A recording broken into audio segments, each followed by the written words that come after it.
Aloha nerds, welcome back to TheSalawag's Widescreen Gut Reaction, where I watch things and react from the gut. The other night, I had the pleasure of watching A Haunting in Venice, directed and starring Kenneth Brannagh, and it was a really good time. I have not seen Death on the Nile. I haven't seen Murder on the Orient Express, but I think I might now. Me and my friend were just looking for a horror movie to watch, and of the choices, it just seemed like the most like the one we would enjoy. What I have to say is, spoiler free, it's a very straightforward detective movie. He goes into a situation where this famous artist, played by Tina Fey, fantastic, has invited him to this seance by Michelle Yeoh, where Michelle Yeoh is going to this family's house in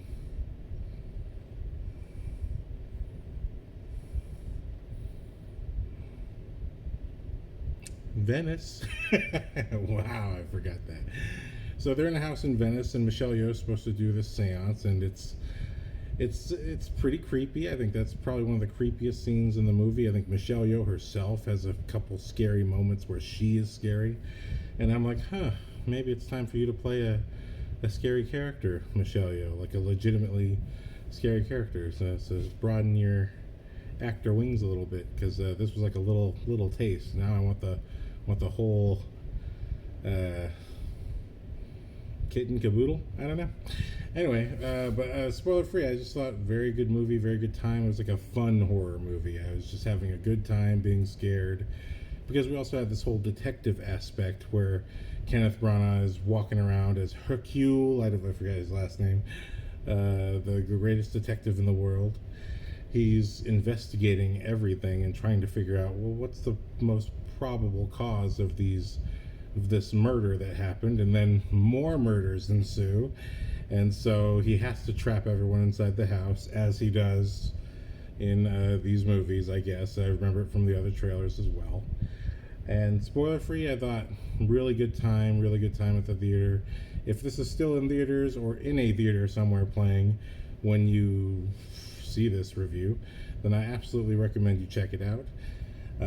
Chances are this review will be coming out months and months later, probably in 2024, because I'm so behind on editing all of my reviews. That's what happens when you're a working man and you're on a low end of your podcast and you're not making any money, and what can you do? But I love making podcasts so far, so what can I do? But that's my spoiler-free thoughts. So if you want some spoiler thoughts, they're coming now. Okay, spoilerful thoughts about A Haunting in Venice.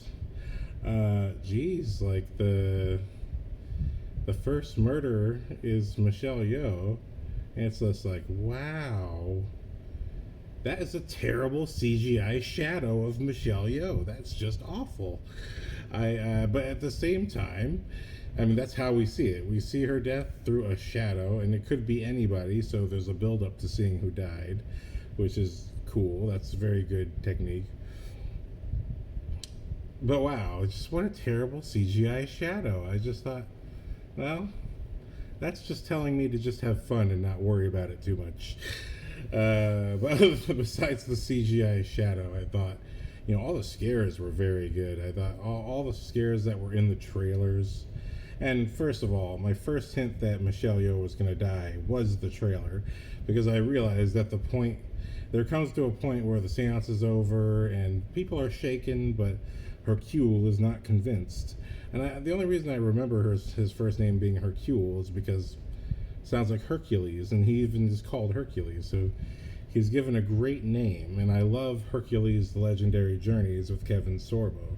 So I'm going to remember that part. What his last name is, I don't care. His first name is Hercules. So cool. I'm watching a Hercules movie.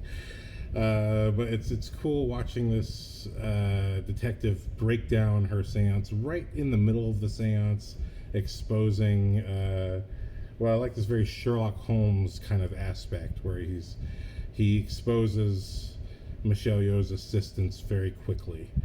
And I just thought, that's cool. He's like, I noticed the footprint underneath the fireplace, pulled him down, So she's got a male assistant, a female assistant. They're both refugees from Europe trying to get to America. And they have this beautiful little story. I really loved the female assistant. I thought she had, every now and then I like when you get these small players who just have these really rich roles where they're very emotional and very shaken, and you can get just a lot out of them. I just thought, she had such a bite to her and such an emotion to her. I thought, oh, you're the one killing everybody, which is the movie wants you to think that. And the movie does a really great job of leading you to every single suspect, making you feel that that's obviously the suspect. But the biggest clue is it's kind of so obvious up front. We have the M, and then we have these hallucinations from Hercule, where he's seeing things that he shouldn't be seeing. But there's I forget what my initial analysis of this movie was. So I had something in my head that I thought I wanted to share. But I just thought the way it laid out was very fun, where even though, we get an attempted murder on Hercule when he's wearing Michelle Yeoh's outfit. She puts it on him. And then the murder of Michelle Yeoh, and then the murder of the husband.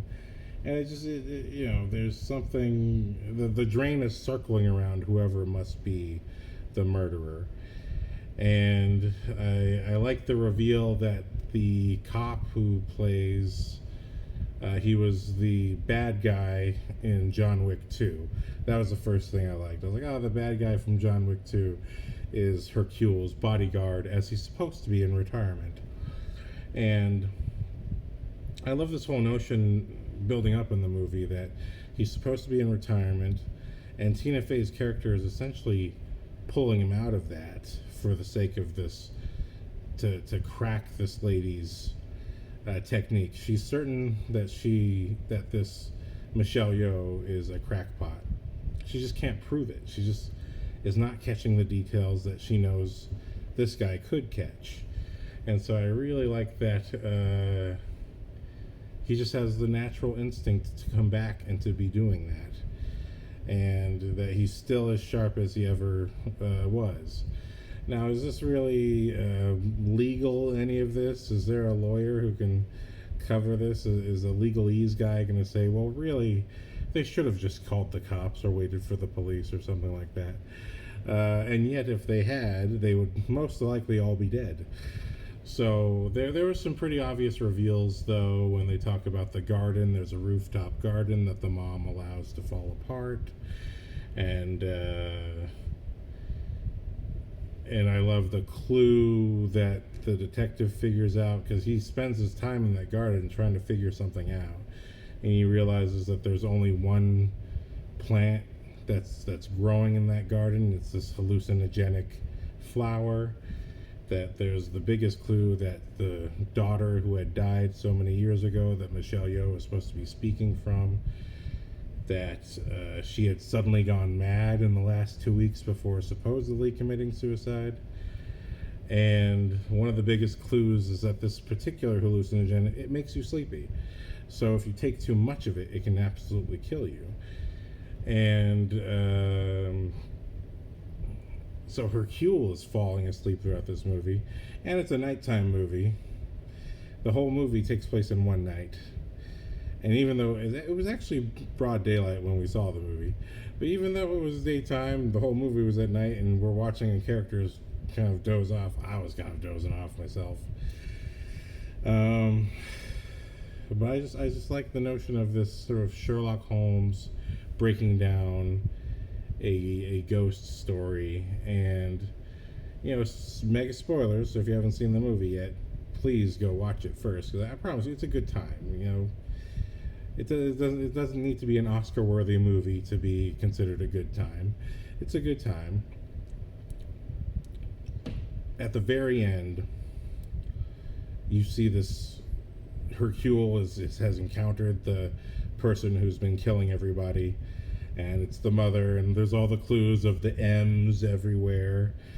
which to me I think is just his instinct. His instinct is telling him from all the clues that have been given up to this point, and he's walked around the house with all the pictures of the daughter and everything, and we have the setup of the orphans having their Halloween party and the story being told about seeing shadows. So in essence, the hallucinogen, kind of like a lucid active dream, is sort of just triggering all the pieces that he's putting together in his head as the story is going on. So you can kind of see it that way. But I think it would be sort of fascinating to see the movie if from the angle of the ghosts are absolutely real, because he sees a ghost when he confronts the mother and she's exposed and she's threatening his own life. You see a ghost come out and grab her and yank her off the roof of the house, and she plummets to her death. So we get this kind of Sixth Sense matricidal revenge. You know, it's like, okay, all right, well that's one way to end the movie.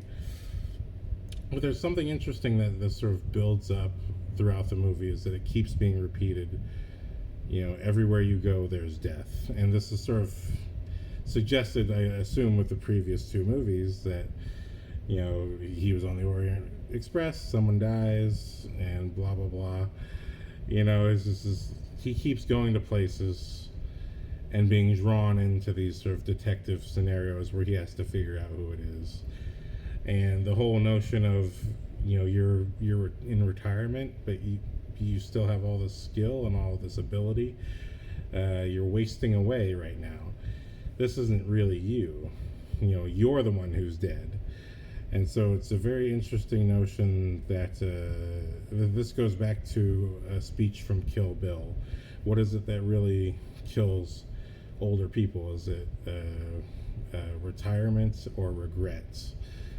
And the suggestion in that scene in Kill Bill is that it's retirement that kills you, because now suddenly you're not doing what your body knows it needs to do to keep living.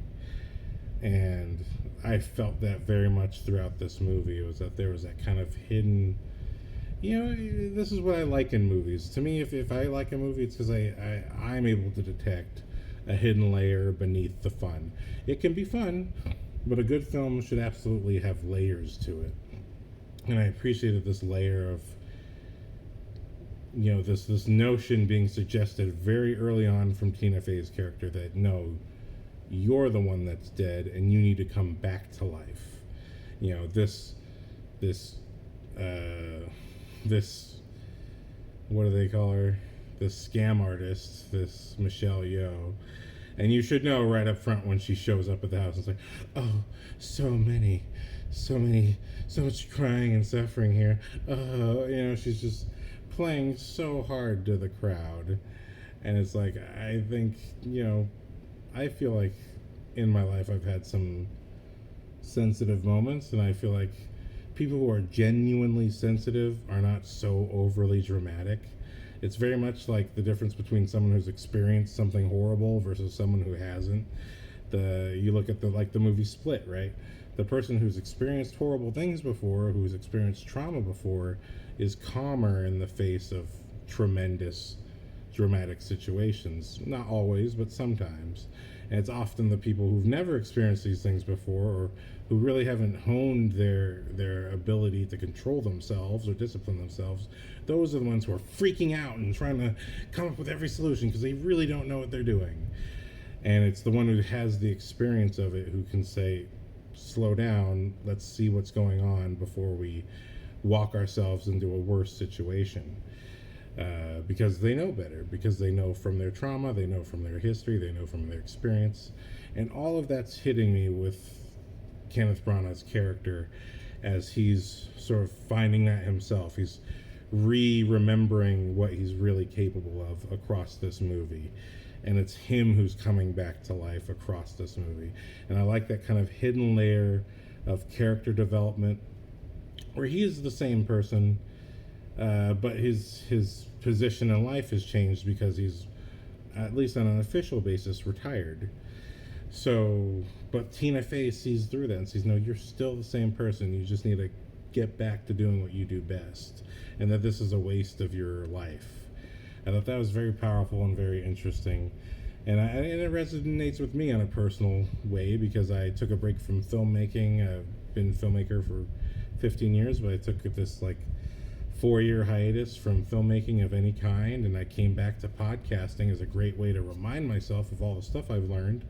But it's got me back on that itch, and I feel like I'm sort of coming back in a little bit of a way. But more important than that, for this movie, I really love that layer of character development being built in thematically. It's the thematic aspect that, we don't need to see Kenneth Brannagh break down, sobbing, I should still be a detective. That would be pathetic and not in character, and it'd be very weird. And it really would just be sort of dictating to the audience something that is clearly happening to him, and he's not that type of character. He stays within his character of being cool-headed and sharp-witted, and he does get emotionally shaken by these visions of the ghost children or the ghost child of the woman who passed away. But he never this, and again, now we're going to Kenobi. This is why I hate Kenobi. Kenobi is very much a very specific perspective on silent night. Sleep tight with the scent of Opalhouse. Oh, go back to sleep to the scent of Opalhouse, bitch. Thank you. Opalhouse. Nobody asked for this. I just felt like doing it because I do like these candles. These ads is whack, man. No, let me back up. This is why I hate Kenobi. You know what I mean? Kenobi, the show Kenobi on Disney Plus, showcases a broken man who has PTSD, who's shaken and afraid, and will not help a fellow Jedi who's on the run and needs help. And I just feel like that is so not who Obi-Wan Kenobi is. Even if he has PTSD and trauma, and he does have these things, but that's not who he is. He is a Jedi Knight, and he may have those things, but he will persist. And it's I think, and I don't want to be sexist here, it was a woman-led story, right? There was a woman-led director coming up with all of this stuff, and then really the hero of the story is the third sister, and it's just such a poorly told story on her part. Incredibly acted by the actress, but incredibly poorly told. But it's just not in Obi-Wan's character. He literally cut Anakin in half, okay? And he's on guard duty. He is on guard duty watching over Luke Skywalker. And he cannot allow himself to be so shaken and all this and then not help a Jedi if he sees a Jedi. To me, that's just not what Obi-Wan would be. Even if he's shaken, that's just not his character. I refuse to believe. I understand there are people who get shaken and who get rocked and who fall. But people fall in different ways. It's just because you're hurting and broken doesn't mean you're just like that. I think if you want to tell a proper PTSD war story, again, it's like you meddling kids, you meddling children, you meddling studios who want to do things for the fans. No, you don't. That's a lie. You want to do things for your own paycheck. That's what you want to do. You're suckering the fans with this dangle me nostalgia bait, and that's not really how this works. You have to have a genuine story to tell. But also, if you're going to pick up a character who already exists, you have to see how they see the world. And to me, when I saw Kenneth Branagh's character here in Haunting in Venice, I felt like that is the type of person Obi-Wan is. He's the war veteran who in many ways is still always ready for war, but you see him get shaken. And I love, there's this great scene where they're comparing the father. There's a doctor who lives with the mother, and he has a son, And I was confused because I thought he was her husband, but apparently not. So that was just needlessly confusing. But the doctor is very shaken and he's very disturbed by any kind of violence. It takes him right back to his war experiences, and then you see him with Kenneth Brannagh, with Hercule, and you see that the difference between them is that the doctor has the shell shock at all times. Anything that's violent triggers him, and he kind of stutters and he can't take it, and he kind of more just gets away from people, and that's kind of how Kenobi's being treated in Kenobi. But Kenneth Branagh stays strong and stays stern, and he is shaken. He does have shaken moments. And like I said, after dealing with the doctor being all shaken and scared, Kenneth Branagh talks to the doctor's son, and the son describes like, hey, he's been like this as long as I've known him, but I still love him. I'm still there for him. But he's shaky. He's scared. He's jumpy. And then he says, and you're jumpy too, but you're not like him. You're kind of, you still run around and function. And I thought that was such an interesting analysis, because and again, this can go back. Again, these are all stories of war veterans, right? And it's like every war veteran takes the experience differently, and that's because every person is different. Not everyone's going to face traumatic experiences the same way. And Kenneth Branagh, in his true form, he is a little jumpy and he is affected by things, but he'll never let it break him in the moment. He, for whatever reason, and this beautiful advice from Qui-Gon Jinn in The Phantom Menace, Obi-Wan, as a young Padawan, says to his master, I sense something wrong. Something in the future is wrong. And Qui-Gon tells him, well, it's not happening right now, so keep your mind on what's going on in the moment. And he's like, but Master Yoda said to always be mindful of the future. I'm misquoting, but Qui-Gon says, yes, but not at the expense of the moment.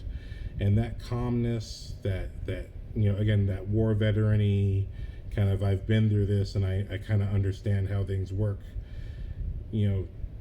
At the expense of the moment, you must be focused, otherwise you'll lose what's happening right now in front of you. And even if you look at all of Qui-Gon Jinn's choices in The Phantom Menace, he's really paying attention to what everything in front of me is going to affect what happens later. By saving Jar Jar Binks, he essentially gives Queen Amidala an entry point to speak to the Gungans at the end of that movie and have an army that will help them fight and win the battle at the end of Phantom Menace. So everything he does in the moment does serve the future. When he finds Anakin, he knows he's found the chosen one, and he knows it's him who should be protecting him and leading him and guiding him to be the best he can possibly be. And he can only give Anakin the best advice that he can give him in the moment of certain situations that are happening. And there's this powerful deleted scene I just saw online recently where he was talking where Anakin gets in a fight with another kid who had accused him of cheating during the pod race. And Qui-Gon pulls him off the kid and says, well, did you cheat? And Anakin's like, no. Well, then you know the truth, and it doesn't matter what this kid says. Fighting won't change anything. And if that scene had been kept in, it would be canonical to advice that Anakin should be thinking about. But also, I think it's just such good advice for people to take. And now I know I've taken a huge Star Wars detour here, but all of it's in service of how, again, I feel like the qualities of Qui-Gon Jinn, of Obi-Wan Kenobi, those qualities, this war veteran, this clear-minded individual, because it's an individualistic character trait, that no matter how hard things get, and even if you are absolutely suffering, that you can just shut it off or put it in its place and take care of what's going on in the moment. This is what leadership is. This is what leadership is supposed to be. Is that while the rest of the team that you're in is freaking out, panicking, scared to death, the leader has to keep their mind clear and try to pay attention to everything that's going on and make the best calls that they can. And that's what Kenneth Branagh's going through in this movie. They, again, all the talk about him being a war veteran is to create a parallel with the Doctor, but it also establishes the difference in their character. Again, it's a parallel, not an overlap. They're not the same. The Doctor still functioning overall, but he's still very shaken from his war experiences. And then again, with the assistants, you see that with the younger, the blonde girl assistant, who is one of the first red herrings, like, ooh, this could be the killer, because she is so shaken and angry, and it's just her anger, it's her bite that gives you that sort of it must be you doing the killing, but these are the characters who have that in common. And it's the cool-headedness of Hercule, whatever your last name is, played by Kenneth Brannagh. It's his cool-headedness throughout everything that enables him to be the best that he is. And it's just a natural character trait. He didn't choose it, but it's something within him, something that is his trait, that enables him to do what he does. And you see this a lot in people when you grow up and you see how different people handle different situations.